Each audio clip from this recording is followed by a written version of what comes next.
Вітаем вас, шановныя слухачы, за пультам гукарэжысёра зараз Ларыса Мараева, ля мікрафона Владзімир Трапянок і Навум Гальпяровіч. Сённяшнія дыялогі пра культуру мы правядзём пад знакам некалькіх юбілеяў. Найперш, гэта 75годдзе вялікай перамогі, 95годдзе беларускага радыё, но таксама пад знакам Дня радыё, які мы святкавалі напярэдадні. Тэма нашай святочнай сустрэчы – тэма вайны ў эфіры беларускага радыё. Прыгадаем некаторыя моманты з гісторыі, імёны пэўных творцаў, но таксама пачуем выбраныя архіўныя фондавыя запісы па нашай сённяшняй тэме. Навум Яковлевич, дзень добры вам таксама. Сапраўды, трэба сказаць, што вось калі мы гаворым пра усе гэтыя нашы даты, нашы юбілеі, то яны непарыўна звязаны. І вот калі мы гаворым пра тое, што мы рыхтуемся да 95годдзя беларускага радыё, то радыё ў гады Вялікай Адчыннай вайны і гісторыя беларускага радыё таксама звязаны вельмі цесна. І вось здавалася б такая навала гітлераўская на Беларусь, дзе была акупавана практычна ўся Беларусь, і радыё здавалася б дзе адкуль магло гаварыць. Тым не менш, вот у Маскве радыёстанцыя «Савецкая Беларусь» у час Вялікай Адчыннай вайны працавала, і працавала на беларускай мове, і для тых рэгіёнаў, якія часова знаходзіліся пад акупацыяй нямецкай, і людзі слухалі гэта па прыёмніках, лавілі гэта ўсё голас беларускага радыё, які ішоў з Масквы. Вось у мяне ў руках кніжка сустрэчы ў радыёстудыі Владзіміра Мехава. Я ведаў гэтага ветэрана нашага радыё, вельмі цікавы чалавек, ён не так давно пайшоў з жыцця. Вось, і ён сабраў вот гэтыя свае радыёінтэрв'ю, і вот адно з іх з Владзімірам Михайловичем Юрэвічем. І Владзімир Михайлович Юрэвіч вось якраз пачынаў працаваць у час Вялікай Адчыннай вайны, пачынаў працаваць. Ён яшчэ такая дэталь, што вось у Маскве у іх быў пропуск, і з вялізнымі літарамі гэта воздушная трывога, які дазваляў ісці па вуліцы і ў час налёту варожай авіяцыі, каб не пазніцца на перадачу. Вось Масква 42-го года, радыёстанцыя «Савецкая Беларусь» пачала сваё вяшчанне якраз на Новы год 1 студзеня. Вораг быў толькі што адагнаны ад Масквы і рэспублікі, тэрыторыя якіх была акупіравана, змаглі аднавіць радыёвяшчанне. Масква, як вось цытуе у кнізе Мехаў, дала нам магутную тэхнічную базу. Гэта гучала, дарэчы, яго выступлення па радыё. Гэта ў радыёстудыі былі інтэрв'ю. І хоць было нас на беларускай станцыі мала, гаворыць і піша у дадзеным выпадку Юрэвіч, якіх 9 і 10 чалавек, на працягу 3 гадоў станцыя несла вялікую, важную, сапраўды баявую службу.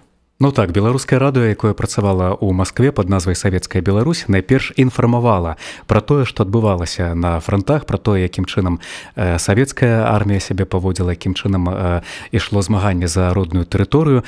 І яшчэ можна акрэсліць такі вельмі цікавы момант, што жаданымі і пастаяннымі ўдзельнікамі ў радыёстудыях былі не толькі карэспандэнты, ваенныя карэспандэнты, фронтавыя карэспандэнты, якія расказвалі пра тыя падзеі, але яшчэ і нашыя літаратары, класікі, якія прыходзілі ў студыю перад мікрафонам, у прамым эфіры звярталіся да беларусаў з прамовамі падтрымаць тых, хто змагаецца, не здавацца і верыць у тое, што перамога не за гарамі.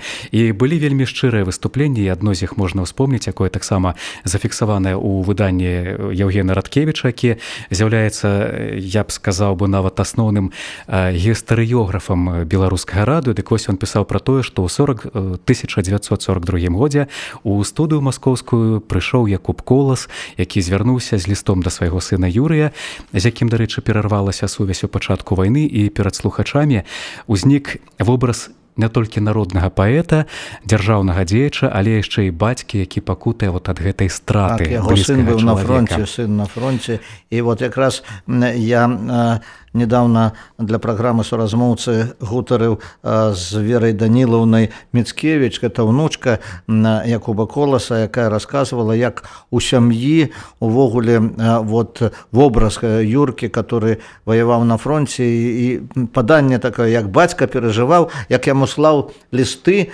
дзе заклікаў яго мужна змагацца з ворагам, і ў той жа час ён хацеў, каб сын вярнуўся жывы. На жаль, Юрка загінуў на фронте. Ну так, дарэчы, калі прыгадваць і іншых персанажаў, іншых асоб, якія таксама былі частымі гасцямі, можам узгадаць у прыватнасці Пімена Панчанку, які прыбываў з фронту, так, і чытаў прямо свае прямо з фронта прачытаў верш, так, да. І далей пабег глядзець, што адбываецца. І частым госцем на радыёстанцыі «Савецкая Беларусь» быў яшчэ адзін класік Аркадзь Куляшоў, і з вялікай сілай гучала яго балада аб 4 заложніках, прычым не адзін раз гэта гучала, гэты твор. Ну, а узгадваючы такі момант, калі верш «Партызаны, беларускія сыны» таксама быў вельмі частым у эфіры «Савецкай Беларусі», і чыталі яго пераважна тады, калі рэдактары інфармацыйнай службы не паспявалі падабраць выпуск навін, каб перадаць яго тым, хто слухае гэту радыёстанцыю, і вось тады агучвалі «Партызаны, беларускія сыны» і гэтак далей, зноў жа са зваротам, каб людзі не здаваліся, каб падтрымаць вось гэты баявы дух. Калі лічыць, у якіх умовах працавалі тады журналісты, конечно, уже размовы не магло быць, што там інтэрнэт, там яшчэ нейкі, але з акупаванай тэрыторыі атрымліваць інфармацыю, і зводкі інфармбюро, і вось гэтыя жывыя прамыя эфіры, і сустрэчы, калі прыходзілі беларускія літаратары, і так, як кажуць, вось пахнучы порахам баёў, як Пімен Панчанка, вось чыталі верш, гэта якраз вот у такіх умовах працавала беларускае радыё. Працавала, таму што трэба было падымаць дух у людзей, трэба было сеяць надзею і аптымізм на перамогу. Абсалютна так, і яшчэ можна ўзгадаць пра тое, што як бы там ні было, нягледзячы на ўсе цяжкасці, выпрабаванні, якія перажывалі і беларусы, і супрацоўнікі рэдакцыі «Савецкай Беларусі», тым не менш, радыё падтрымлівала сваіх слухачоў яшчэ і музычнымі творамі. І папулярнай формай былі музычныя творы, якія перадаваліся па заяўках. І партызаны вельмі часта звярталіся ў рэдакцыю беларускага радыё, тагачаснай «Савецкай Беларусі», і прасілі, каб перадалі тую ці іншую песню. Вялікай папулярнасцю карысталіся беларускія народныя песні, но таксама тыя творы, якія сёння ўжо лічацца класічнымі. І вельмі цікава хацелася б яшчэ успомніць вось такі момант, што 18 мая 1942 года ў канцэртнай зале імя Пятра Чайковскага ў Маскве адбыўся канцэрт беларускага мастацтва, які таксама перадаваўся па радыё. А ў ім бралі ўдзел многія на той час зоркі, а сёння гэта ўжо карыфеі нацыянальнага і савецкага мастацтва. Гэта былі ў прыватнасці артысты тэатра Станіслаўскага, Неміровіча, Данчанкі, найлепшыя артысты нашай краіны, Беларусі. Увечары ў прыватнасці прымала ўдзел народная артыстка СССР Ларыса Пампеевна Александроўская. Тады ж паралельна з музыкай ладзіўся, скажем так, такая форма вытрымлівалася літаратурна-музычнай вечарыны, і там жа чыталіся вершы Купалы, Коласа, Глебкі, Панчанкі, Танка і многіх іншых. І тады пра вось гэты канцэрт, пра гэтую вечарыну, якая адбылася ў маі 42 года, пісалі яшчэ загучыць беларускае музычнае мастацтва як паказнік таго, што створаныя народам яго нацыянальныя духоўныя багацці не могуць ніколі загінуць, якія выпрабаванні не выпалі на долю народа. І вось гэтыя словы, мне здаецца, актуальныя і ў наш час. Як бы там ні было, беларускае радыё вялікую увагу прысвячае вось тым падзеям, якія мы перажылі, нашая краіна ў прыватнасці перажыла ў пачатку 40-х. Вайна скончылася, тым не менш, беларускае радыё працягвае надаваць гэтай тэме вельмі велізарную увагу. Ну, я хочу сказаць, што вось культурныя скрыжаванні, якія прагучаць сёння, у праграме «Культурныя скрыжаванні» будуць гучаць вершы беларускіх паэтаў часоў Вялікай Адчыннай вайны. І вось калі можа здасца, што гэта толькі была такая плакатная, пафасная лірыка, гэта не толькі такая плакатная, але сапраўды вось Максім Танк, я толькі страфу скажу з ягонага верша: «Тут жорсткі бой нядаўна быў, стаіць чарнелая вярба і вадасточная труба, в якую дождь и гром трубим, а тут будуюць зноў прытулак свой дзве ластаўкі. Вот верш так і называецца «Ластаўкі». І вось гэта вот чалавека фронтавіка у час Вялікай Адчыннай вайны верш пра ластаўак, што з далёкіх, калі салдаты вернуцца з далёкіх шляхоў, што значыць хай значыць баец пільнуе ластавак гняздо. Вот ластаўкі як сімвал мірнага жыцця, як сімвал прыроды, як сімвал вот той Беларусі, за якую ішлі змагацца, за якую змагаліся на фронте і за якую змагаліся ў партызанскіх атрадах. Першыя пасляваенныя гады ў эфіры беларускага радыё, у прыватнасці літаратурна-мастацкае вяшчанне, было прысвечана асэнсаванню подзвігу, і паэты па-ранейшаму прыходзілі ў нашыя студыі, а вяшчанне, дарэчы, у 44-м аднавілася ўжо і ў Мінску.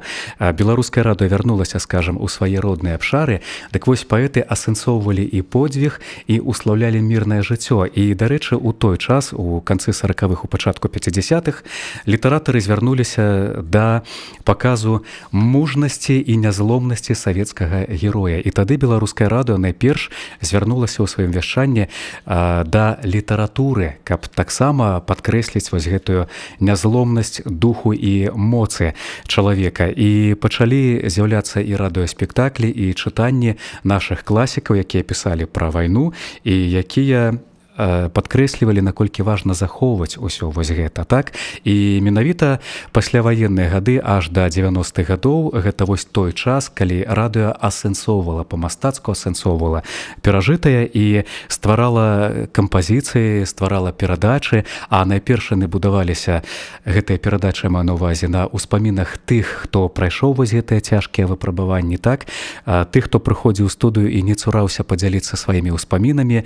І калі звяртацца да літаратурна-мастацкага вяшчання, то створаны дзясяткі, нават сотні кампазіцый, у якіх расказвалася пра тое, што так, мы перамаглі, так, мы гэта перажылі, і наша галоўная задача будаваць мірнае жыццё, захоўваць гэты мір, аднаўляць краіну і праслаўляць вось гэты подзвіг. Сябры, давайте мы зараз звернемся да архіўнага запісу 1964 года. Гэта будзе фрагмент радыёкампазіцыі «Партызанская быль» паводле Мікалая Матукоўскага.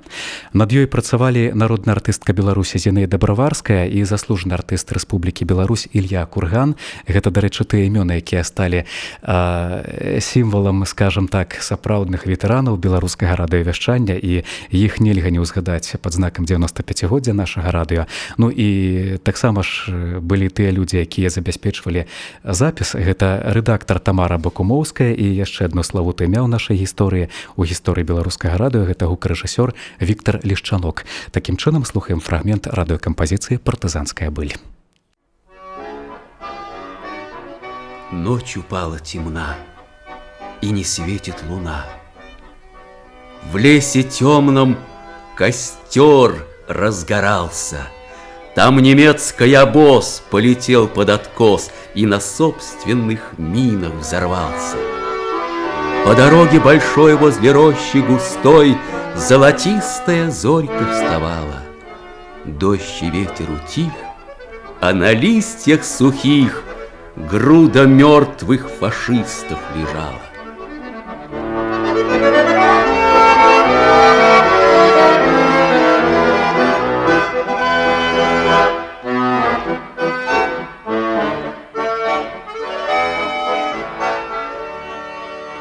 Яны былі як кулі, як гранаты, гэтыя немудрагелістыя, шчырыя партызанскія вершы. Іх разносілі ў сумках, у кішэнях, у заплечных мяшках. Іх друкавалі на машынках, у падпольных друкарнях. Яны перапісваліся ад рукі, перадаваліся з вусна ў вусны. Іх чыталі на партыйных сходах і перад выхадам на баявое заданне. І кожны раз яны гучалі як клятва. Каб жыць на свабодзе па-людску, каб гора ніколі не мець, нясуць партызаны са Слуцку праклятаму ворагу смерць. Выходзяць на бітву аршанцы, суровы ідзе Магілёў, каб помсціць фашысцкім паганцам за гвалты, за здзекі і кроў. Штыхамі шчацінецца Мозыр, у гневе гудзе Белавеж, і помста бязлітасна грозна паўстала з сялянскіх застрэж. Бушуе народным паўстаннем і Гомель, і Віцебск, і Пінск, і ворагу помсціць за раны наш родны разбураны Мінск. І людзі выпростваюць плечы, скідаюць нявольніцтва груз. Чырвонае войска наўстрэчу ідзе да цябе, Беларусь. Паэты былі ў кожным атрадзе, і амаль у кожным атрадзе быў свой кампазітар. Вясковы баяніст або цымбаліст, які ніколі не думаў, што яму прыйдзецца ствараць музыку. Але песня была патрэбна як хлеб, як паветра, як зброя. І яна нараджалася, гэтая партызанская песня.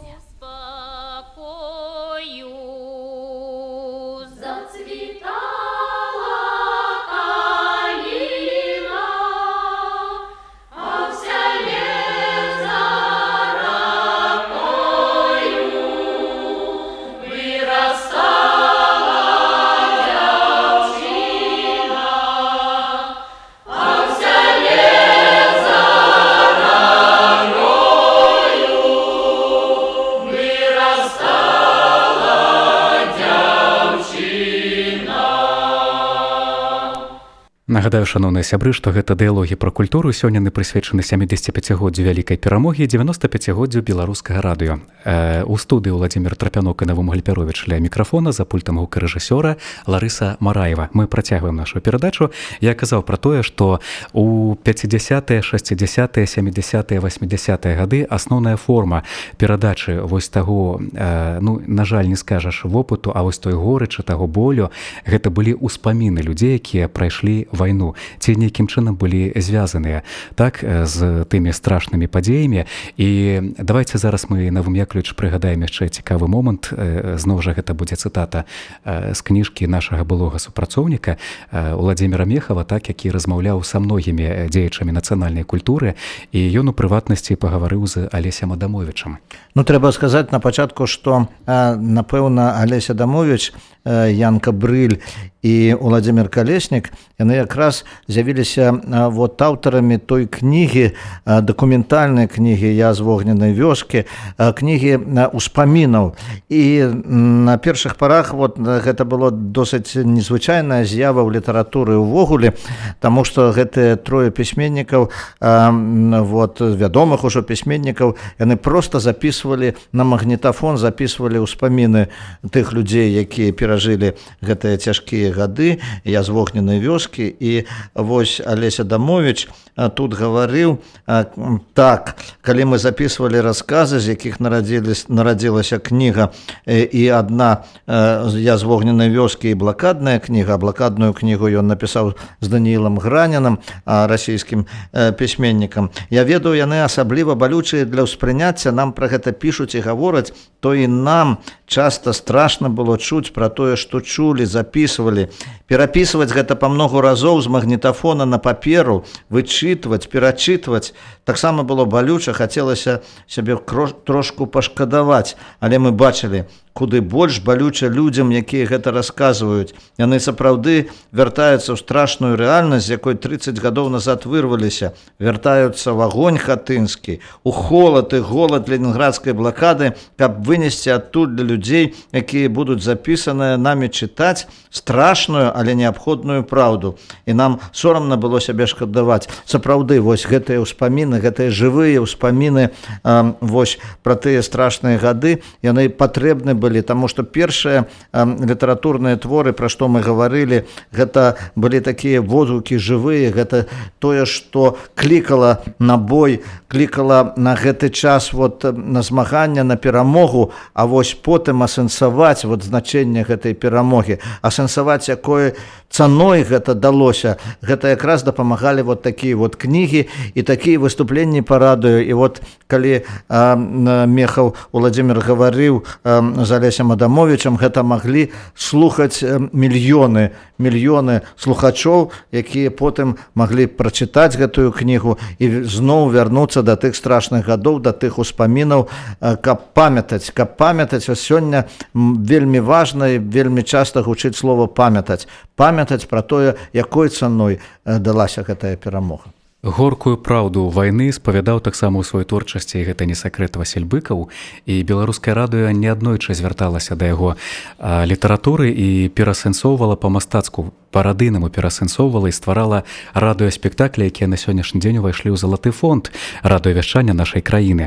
І калі гаварыць у прыватнасці пра некаторыя творы паводле Васіля Быкава, дык можам успомніць спектакль, які называецца «Сляды на вадзе», «Сляды на зямлі», які выйшаў у 1960 годзе. Затым былі пастаноўкі альпійскай балады, жураўлінага крыку, «Пайсці і не вярнуцца», «Круты бераг ракі», «Кар'ер», «У тумане», «Мёртвым не баліць». Альпійская балада, якую мы ўзгадвалі, выйшла ў некалькіх варыянтах, не толькі як радыёспектакль, але яшчэ і музычны радыёспектакль. Карацей, вось такім чынам адбывалася пераасэнсаванне, у тым ліку і на беларускім радыё, і да тэмы асэнсавання падзей Вялікай Айчыннай у 1983 годзе звярталіся тагачасныя супрацоўнікі беларускага радыё. Я прапаную зараз звярнуцца да яшчэ аднаго фрагменту перадачы названага года. Яна тады называлася «Сучасныя праблемы ваеннай прозы і свае адносіны да тых твораў, якія выходзілі ў тыя часы». Асэнсаванне менавіта пісьменнікаў, падзей, якія яны перажылі альбо не. Дык вось свае адносіны выказваў беларускі пісьменнік Алесь Савіцкі. Давайте пачуем яго голас. Нам ніколі не суджана даведацца пра тое, што крычалі людзі, чый прах праз некалькі хвілін тады змяшаўся з пылам, які ўзнялі капыты татарскай конніцы. Можа, яны, тыя людзі, ведалі, што трэба было зрабіць тады і што трэба зрабіць сёння, каб уратаваць гэтую святую і грэшную зямлю. Мы ніколі не даведаемся ужо, пра што думаў, пра што крычаў, альбо маўчаў у сваім апошнім баі той невядомы салдат, чыё сэрца аж дагэтуль гарыць вечным агнём ля мармуровага абеліску. Але каб той цуд адбыўся, і ён завітаў у гэтую залу, сеў на адно з вольных месцаў у прэзідыуме, які сёння значна парадзеў, альбо сеў на крэсла ў зале, дзе таксама вельмі іх многа вольных, паўглядаўся на нас, паслухаў, дык не сцярпеў бы, напэўна, ускочыў на ногі хвілін праз 10, а можа раней, ускочыў бы з крыкам бяды. Што гэта за людзі? Пра што яны гавораць? Пра якое забойства чалавека? Так, я страляў, і мае кулі траплялі ў цэль, але я не забіваў чалавека, а ніводнага. Я забіваў звяроў, я забіваў захопнікаў, я зрабіў толькі тое, што прасіў, маліў мяне мой маленькі сынок: тата, забей немца, бо ён забіў маіх сястрычак і нашу матулю. Я забіваў вашу ўласную смерць, забіваў смерць нашай радзімы, забіваў смерць вось гэтага сённяшняга дня, і вашы вочы бачаць яго таму, што смерць яго гэтага дня і смерць вашых дзяцей мы, салдаты, захінулі сваімі грудзямі. Але цуд не адбудзецца. Яны ніколі не прыйдуць да нас, і таму наш святы абавязак павага да тых, чыё сэрца паліў альбо начыста спапяліў агонь бяды. Тым больш дзіўна бачыць і назіраць сёння, як мастацкае слова здараецца часам, нібыта пачынае саромецца крыві герояў, якія свядома ішлі на смерць. Пачынае як бы ставіць пад сумненне той факт, што нехта ў першую ж хвіліну бою не схібіў, не спалохаўся, свядома сваімі грудзямі закрыў дарогу чорнай навале. Тым больш дзіўна бачыць, як у мудрагелістых разважаннях аб гуманізме і антыгуманізме часам не проста размываюць, а з лоўкасцю дасканалай перакручваюць асноўныя патрабаванні марксістска-ленінскай метадалогіі аналізу таго, што робіць мастацкае слова. Сваім вачам не верыш, калі напярэдадні 40-годдзя нашай перамогі чытаеш разважанні пра крамольнасць той думкі, што жыццё аднаго чалавека мала што значыць, калі на карту пастаўлены лёс усёй краіны.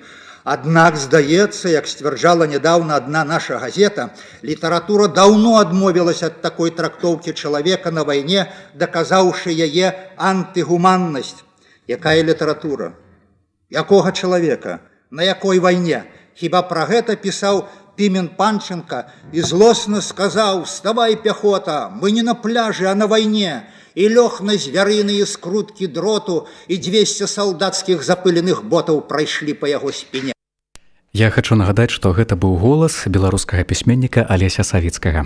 Ну, Алесь Ануфрыевич Савіцкі быў частым госцем на беларускім радыё, але мне трэба яшчэ сказаць, я з хваляваннем кажу пра тое, што я добра ведаў гэтага чалавека, і мы з ім у апошнія гады яго жыцця сябравалі, мы землякі, ён з Полацка, і Полацкая дзвіна, і Полацк нас лучылі, і лучылі таму, што яшчэ для яго Полачына была краем яго партызанскага юнацтва. У 14 гадоў ён пайшоў у партызанскі атрад, прыпісаўшы сабе яшчэ год, бо не бралі, сказаўшы, што яму 15 гадоў, і там быў падрыўніком у партызанскім атрадзе. І потым пайшоў ужо пасля вызвалення Беларусі у дзеючую армію, быў паранены пад Шаўляем, атрымаў ордэн славы салдацкі і распісваўся, дарэчы, на сценах Рэйхстага. І я памятаю, як ён расказваў, калі ён убачыў на сцяне подпіс Павлаў, а ён падумаў, што гэта яго баявы сябр Павлаў, і ён узгадываў, і часта ён расказваў пра тыя гады, часта ён расказваў пра Вялікую Адчынную вайну, пра свой баявы шлях, і гэта былі жывыя ўспаміны жывога чалавека, які прайшоў, скажам, гэтымі віхурнымі гадамі гэты ўвесь шлях ад леса партызанскага да Рэйхстага, да пераможнага надпісу на сценах Рэйхстага. І, канешне, такія ўспаміны, пра гэта ён гаварыў, пра гэта ён даваў інтэрв'ю і кожны раз хваляваўся. І ў 90 гадоў ён быў такі рухавы, ён любіў выступаць і часта выступаў перад самымі аўдыторыямі рознымі, дзіцячай у тым ліку аўдыторыі. Разам мы ездзілі з ім у Полацк, выступалі, і гэты чалавек быў жывы сведка тых гадоў, і праз яго біяграфію, праз яго ўспаміны можна было адчуць дыханне тых гадоў. Сведчанні былі пастаяннымі ў некаторых перадачах, прысвечаных якраз такі гісторыі нашай, так, і гэтым страшным гадам Вялікай Адчыннай вайны, і выказваліся гэтыя сведчанні ў перадачах найперш публіцыстычнага характару. Разам з тым было і музычнае вяшчанне на высокім узроўні, дзе таксама ішло гэтае пераасэнсаванне і ўслаўленне подзвігу. І зараз давайце звернемся да яшчэ аднаго фрагмента і ўзгадаем араторыю памяці герояў Вялікай Адчыннай вайны для салістаў хору сімфанічнага аркестра. Выканаўца акадэмічна вялікі хор усесаюзнага радыё цэнтральнага тэлебачання, акадэмічна-сімфанічны аркестр Маскоўскай філармоніі, дырыжор Дмітрый Кітаенка. Год запісу 1985, тады якраз святкавалася 40-годдзе, і гэта той запіс, які перададзены ў фонды беларускага радыё з усесаюзнага радыё. І гэтая практыка была, дарэчы, вельмі вялікай і працягвалася да пачатку 90-х гадоў. Мы слухаем фрагмент гэтай араторыі, гучыць гімн «Слава савецкай дзяржаве».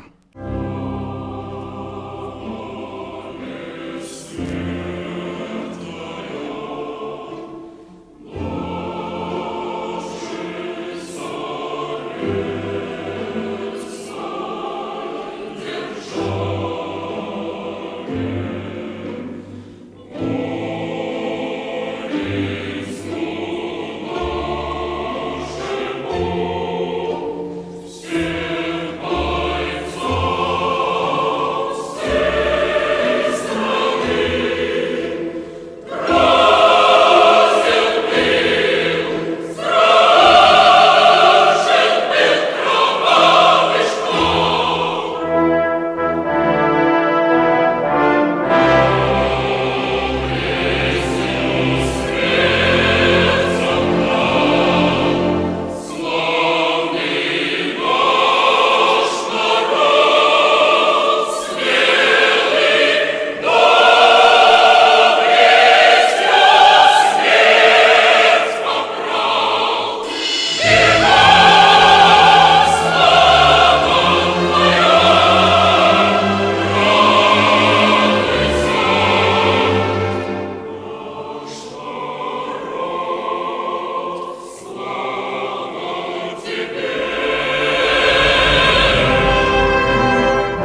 Цалкам араторыя памяці герояў Вялікай Айчыннай вайны захоўваецца ў нашых фондах, і я думаю, што ў наступныя дні, калі наша краіна будзе святкаваць юбілей перамогі, магчыма, пэўныя фрагменты вы яшчэ, сябры, пачуеце.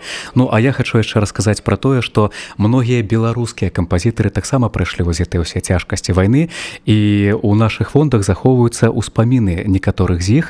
І далей мы прапануем вашай увазе запіс 1995 года. Ён змяшчае ўспаміны народнага артыста Беларусі, педагога, прафесара, кампазітара Анатоля Багатырова. Ён расказвае пра першыя дні вайны ў горадзе Мінску.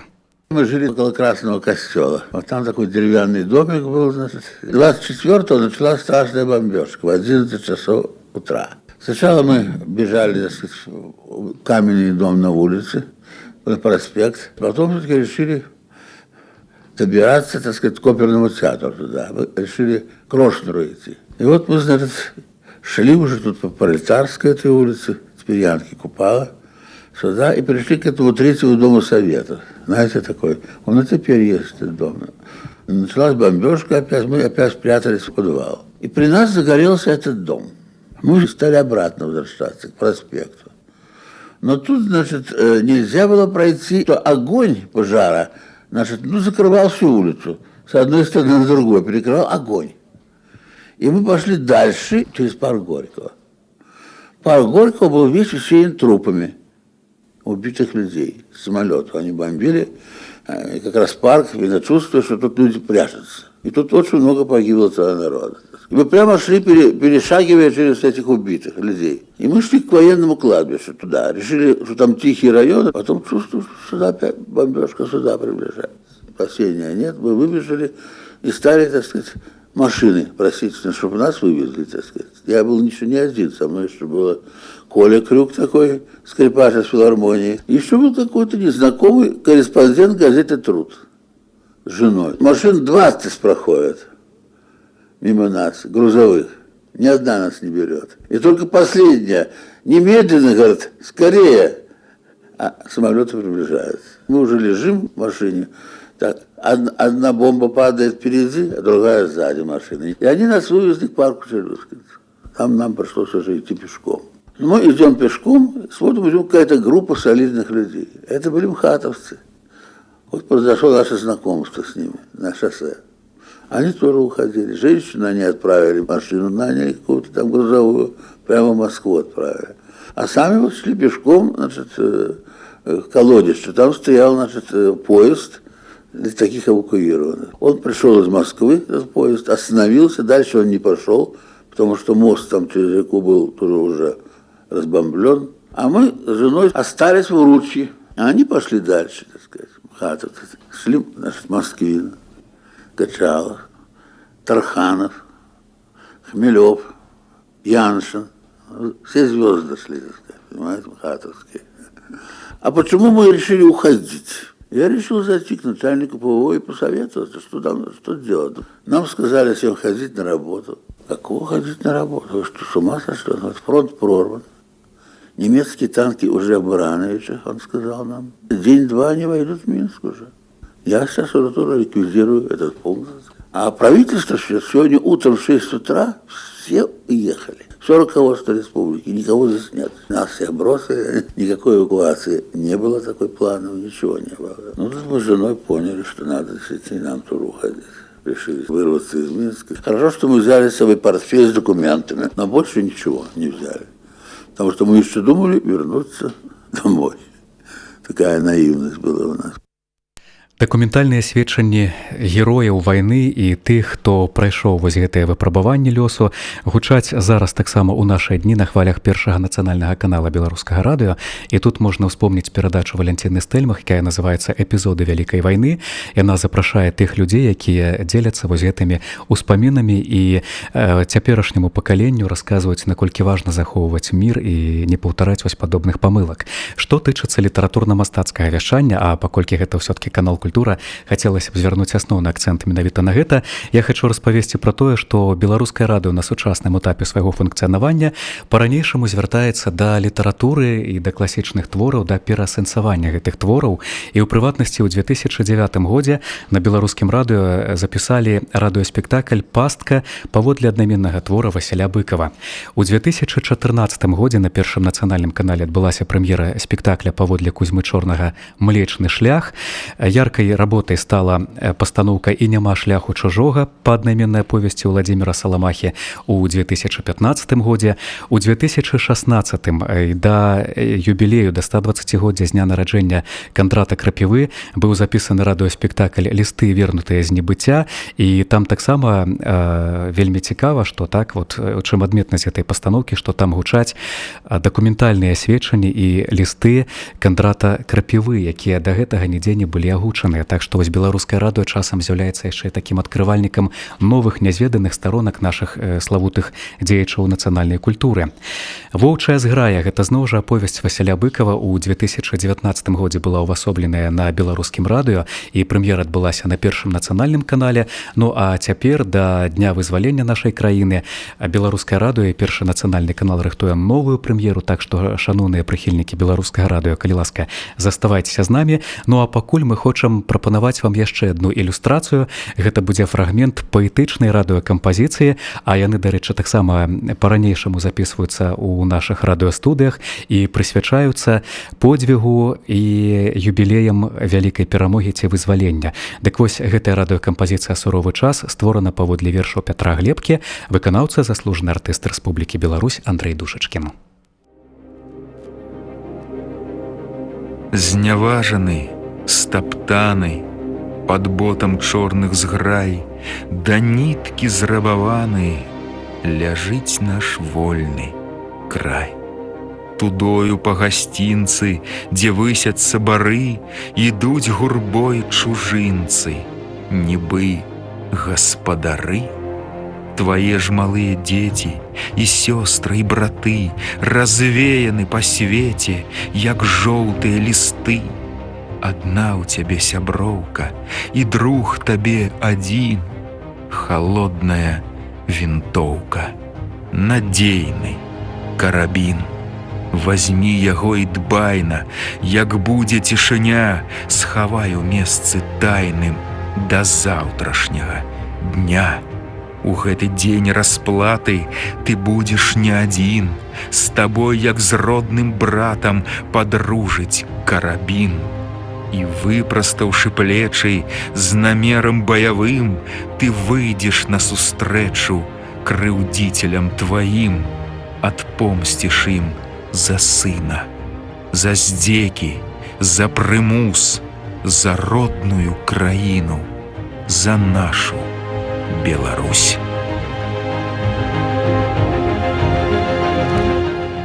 На жаль, абмежаваныя мы часам і вымушаны працягваць нашу гаворку, і хацелася б, сябры, звярнуць вашу увагу на тое, што заўтра ў эфіры канала «Культура» будзе святочны дзень пад знакам 75-годдзя вялікай перамогі.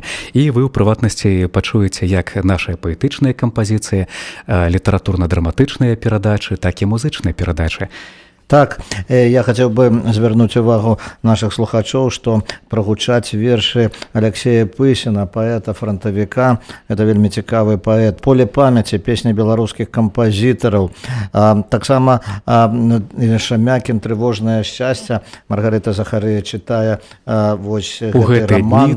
У гэтыя дні таксама. Я хацеў бы сказаць, што вось сярод песень Валерый Кучынскі, запісы заслужанага артыста Беларусі Валерыя Кучынскага, якога вось не стала 4 гады таму назад, а вот запісы захаваліся. Мелодыі Ігора Лучанка, Юрыя Семенякі, Матвея Блантера, Давыда Тухманова. Таксама у нас прагучыць класічны рэпертуар, Ленінградская сімфонія Дмітрия Шастаковіча. Карацей кажучы, вось увесь эфір нашага радыё будзе прысвечаны вось мастацтву ў гады Вялікай Адчыннай вайны, мастацтву тых твораў, прысвечаных вялікай перамозе. І гэта вось таксама будзе святочны эфір, напоўнены эфір, дзе і вершы, і песні, і класічны рэпертуар будуць гаварыць пра тое, што мы зараз адзначаем, якую дату адзначаем і што мы памятаем тыя гераічныя суровыя гады вайны. Таму, шаноўныя сябры, шчыра запрашаем вас заставацца на хвалях канала Культура. Ну а на сёння нагадаем, што гэта былі дыялогі пра культуру, якія правялі Уладзімір Трапянок і Навум Гальпяровіч. За пультам гукарэжысёра была Ларыса Мараева. На завяршэнне нашай сённяшняй сустрэчы яшчэ адзін архіўны запіс 1985 года. У 2009 годзе ў прыватнасці на беларускім радыё створаны дыск «Вечны агонь», куды ўвайшлі творы айчынных кампазітараў Вялікай айчыннай вайне, і мы паслухаем з гэтага альбома твор «Памяці герояў» на словы Максіма Танка. Кампазітар Карпуця выконвае дзяржаўны акадэмічны народны хор БССР, дырыжор, народны артыст Беларусі Міхаіл Дрынеўскі.